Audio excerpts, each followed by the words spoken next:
Good evening student, मेरा नाम शक्ति कुमार खरे है। आज मैं एमएससी सेकेंड सेमेस्टर में मास स्पेक्ट्रोस्कोपी के बारे में लेक्चर देना चाहूँगा। तो देखते हैं हम लोग क्या होता है ये। तो मैं इंट्रोडक्शन बताना चाहूँगा कि जो मास स्पेक्ट्रोमीट्री है ये पावरफुल एनालिटिकल टेक्निक है जिसका इस्तेमाल हम लोग मटेरियल को क्वांटिफाई करने के लिए करते हैं, ताकि हम लोग अननोन कंपाउंड को हम लोग ज्ञात कर सकें सैंपल में, और साथ साथ में जो डिफरेंट मॉलिक्यूल का जो केमिकल प्रॉपर्टी और जो स्ट्रक्चर होता है उसको हम लोग इलूसिडेट कर सकें, उसको जान सकें। ठीक है।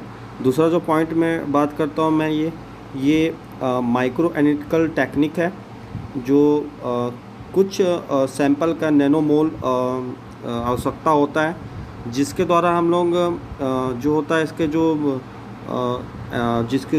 जिस सैंपल का जो हम लोग का स्ट्रक्चर और जो मॉलिक्यूलर वेट हो गया, साथ साथ में जो करेक्टरिस्टिक इन्फॉर्मेशन होता है उसको भी हम लोग ज्ञात कर सकते हैं। तीसरा जो पॉइंट होता है, ये जो टेक्निक होता है बेसिकली जो मॉलिक्यूल पर जो आयोनाइजेशन एनर्जी का जो इफ़ेक्ट होता है उसका स्टडी करता है ये। चौथा पॉइंट ये बता रहा है कि आज के समय में जो मास स्पेक्ट्रोमीट्री है ये कई एरिया में इस्तेमाल हो रहा है, जैसे फार्मास्यूटिकल हो गया, क्लिनिकल हो गया, जियोलॉजिकल हो गया, बायोटेक्नोलॉजी हो गया, इन्वायरमेंट हो गया। नेक्स्ट स्लाइड में देखते हैं हम लोग हिस्ट्री। तो मास स्पेक्ट्रोमीट्री है, मास स्पेक्ट्रोस्कोपी है, ये जो फर्स्ट जो परफॉर्म था ये कैम्ब्रिज यूनिवर्सिटी में हुआ था 1912 में, जे थॉमसन। ठीक है। जिनका जो 1856 से 1940 जब ये ऑब्टेन हुआ था मास स्पेक्ट्रोस्कोपी, जब इन्होंने O2 N2 और CO का मास स्पेक्ट्रा ऑब्टेन किया था।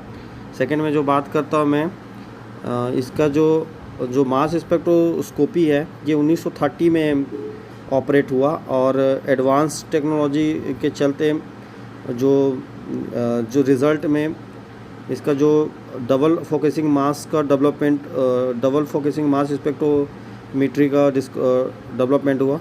ये होता है ये एक्यूरेट डिटर्मिनेशन के लिए कैपेबल था ये।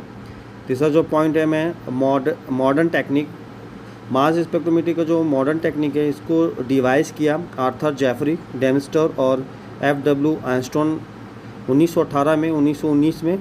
ठीक है। जो इसका फोर्थ पॉइंट है 1999 में जो नोबल पुरस्कार, हाफ नोबल पुरस्कार था फिजिक्स में, इसको अवार्ड किया गया हंस डेलमेट और वॉल्फगैंग पॉल को। आयन ट्रैप टेक्निक का डेवलपमेंट पर इनको नोबल पुरस्कार मिला 1950 में, 1960 में।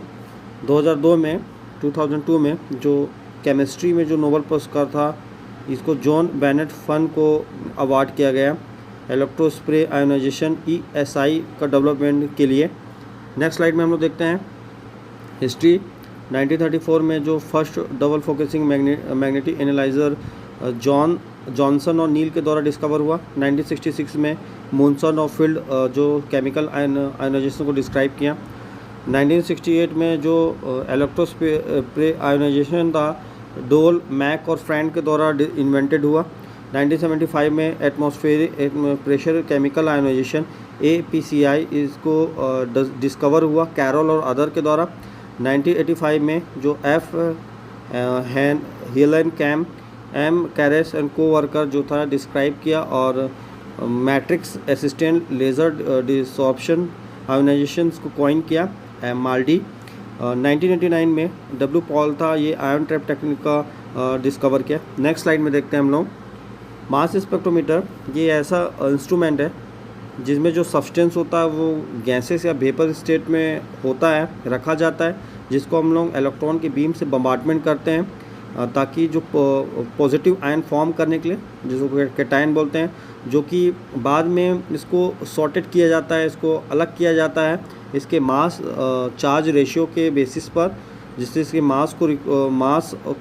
मासेस को रिकॉर्ड किया जाता है, साथ में इसके रिलेटिव एविडेंस को भी रिकॉर्ड किया जाता है।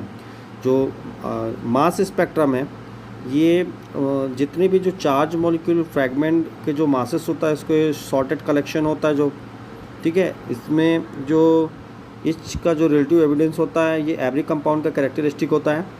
यहाँ पर जो मास स्पेक्ट्रम होता है हम लोग को डिटेल इन्फॉर्मेशन देता है, हमको डिटेल इन्फॉर्मेशन सूचना देता है ये ऑर्गेनिक कंपाउंड को कॉम्पोजिशंस के बारे में, फंक्शनल ग्रुप का पोजीशन के बारे में, साथ साथ मॉलिक्यूलर वेट के डिटर्मिनेशन के बारे में। तो हम लोग देख सकते हैं कि ये जो मास स्पेक्ट्रम है ये हमको ऑर्गेनिक कंपाउंड को जो कैसे बना है इसके बारे में इन्फॉर्मेशन देता है, साथ में फंक्शनल ग्रुप का, उसमें ऑर्गेनिक कंपाउंड में जो फंक्शनल ग्रुप का पोजीशन क्या है, साथ में उसका जो मॉलिक्यूलर वेट होता है उसके बारे में हमको बताता है इसमें। नेक्स्ट स्लाइड में देखते हैं हम लोग प्रिंसिपल। तो मास स्पेक्ट्रोमीटर में जो ऑर्गेनिक मॉलिक्यूल को ठीक है एनर्जेटिक इलेक्ट्रॉन के जो बीम होता है 70 इलेक्ट्रॉन वोल्ट गैसेस स्टेट में इसको बम्बार्टमेंट कराते हैं। जो प्रेशर होता है 10⁻⁻7 से लेकर 10⁻⁻5 mm मरकरी का, जो टंगस्टन और रेनियम फिलामेंट का यूज़ करता है।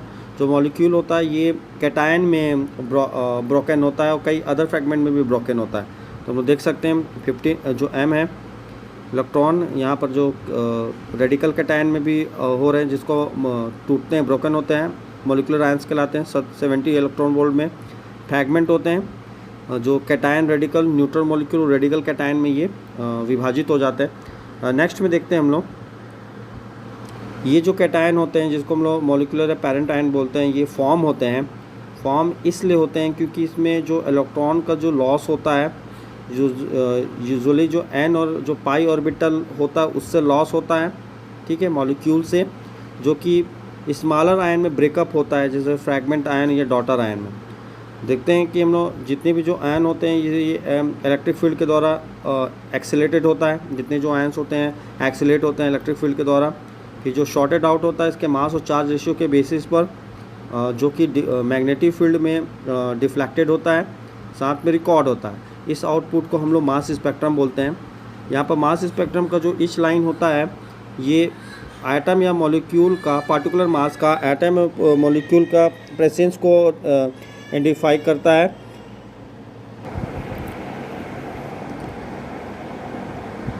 यहाँ पर मैंने आपको बताया कि जो मोस्ट इंटेंस पिक होता है स्पेक्ट्रा में, इसको बेस पिक के आधार पर लेते हैं हम लोग। इसका जो इंटेंसिटी होता है ये 100 होता है और जो अदर पिक होता है इसको इससे कंपेयर करते हैं हम लोग। ये मास स्पेक्ट्रोमीटर का बेसिक प्रिंसिपल है, देख सकते हैं हम लोग। ये आयोनाइजेशन, ठीक है, मॉलिक्यूलर आयन हो गया, vacuum, molecular ion plus fragment, magnet है यहाँ पर, जो आयन डिफ्लेक्टेड होता है मैग्नेटिक फील्ड के थ्रू। यहाँ पर डिटेक्टर है। यहाँ पर जो मास स्पेक्ट्रा, नेक्स्ट स्लाइड में देखते हैं हम लोग, जो मास स्पेक्ट्रा होता है इसको दो जनरल वे में हम लोग यूज़ करते हैं। पहला हो गया कि दो कंपाउंड को आइडेंटिफाई करते हैं। दूसरा ये है कि न्यू कंपाउंड का जो स्ट्रक्चर होता है उसको स्टेबलाइज करते हैं। यहाँ कंपाउंड का जो मास स्पेक्ट्रम होता है, न्यू कंपाउंड का जो स्ट्रक्चर होता है उसको स्टेबलाइज करता है डिफरेंट वे में। ये एग्जैक्ट मॉलिक्यूलर मास देता है हमको। दूसरा ये हो गया, ये मॉलिक्यूलर फार्मूला हमको देता है। साथ साथ में मॉलिक्यूल में जो निश्चित स्ट्रक्चर यूनिट होता है का जो प्रेजेंस होता है उसको शो करता है यहाँ पर, ठीक है। मास स्पेक्ट्रो, नेक्स्ट स्लाइड में देखते हैं हम लोग कि जो मास स्पेक्ट्रोमीटर होता है ये ऐसा इंस्ट्रूमेंट होता है जिससे हम लोग जो ये पॉजिटिव चार्ज आयन का जो बीम होता है उसको जनरेट करता है सैंपल के द्वारा, ठीक है। दूसरा हो गया ये आयन प्रोड्यूस करता है सैंपल से आयनाइजेशन सोर्सेस में। तीसरा हो गया कि ये जो आयन को सेपरेट करता है मास चार्ज रेशो के बेसिस पर मास एनालाइज़र में। चौथा होता है कि लास्ट में जो फ्रैगमेंट होता है, जो सेलेक्टेड आयन होता है, और ये सेलेक्टेड आयन का जो फ्रैगमेंट होता है जो फ्रैगमेंट को एनालाइज करता है सेकेंड एनालाइज़र में। यहाँ पर 6 देखते हैं कि ये जो आयन को डिटेक्ट करता है जो कि लास्ट एनालाइज़र से इमर्जिंग करता है, आता है वहाँ से। साथ साथ में इसके जो एविडेंस को मेज़र करता है डिटेक्टर के साथ, जो कि इस आयन को इलेक्ट्रिकल सिग्नल में कन्वर्ट करता है। यहाँ पर जो लास्ट है, जो यहाँ पर इस सिग्नल को, ये लास्ट में ये सिग्नल को प्रोसेस करता है डिटेक्टर से, फिर बाद में इसको कंप्यूटर में ट्रांसमिट होता है। साथ साथ में इसका इंस्ट्रूमेंट को कंट्रोल करता है फीडबैक के द्वारा इस्तेमाल से। यहाँ पर मास स्पेक्ट्रोमीटर का कंपोनेंट है। यहाँ पर मास स्पेक्ट्रोमीटर का जो एसेंशियल कंपोनेंट होता है वो कई तरीके से जो बना हुआ है। यहाँ जैसे सैंपल इनलेट हो गया, आयोनाइजेशन सोर्सेस हो गया, mass analyser, ion detector, vacuum system. ठीक है, यहाँ पर हम लोग देख सकते हैं ये इनलेट है, सैंपल इंट्रोड्यूसर, वैक्यूम पंप में sources analyser, ion detector, sources gas phase ion analyser, ion sorting, ion detector, ion detector, data system और डाटा आउटपुट, मास स्पेक्ट्रम। यहाँ पर इसके जो मास स्पेक्ट्रोमीटर का इंस्ट्रूमेंट है,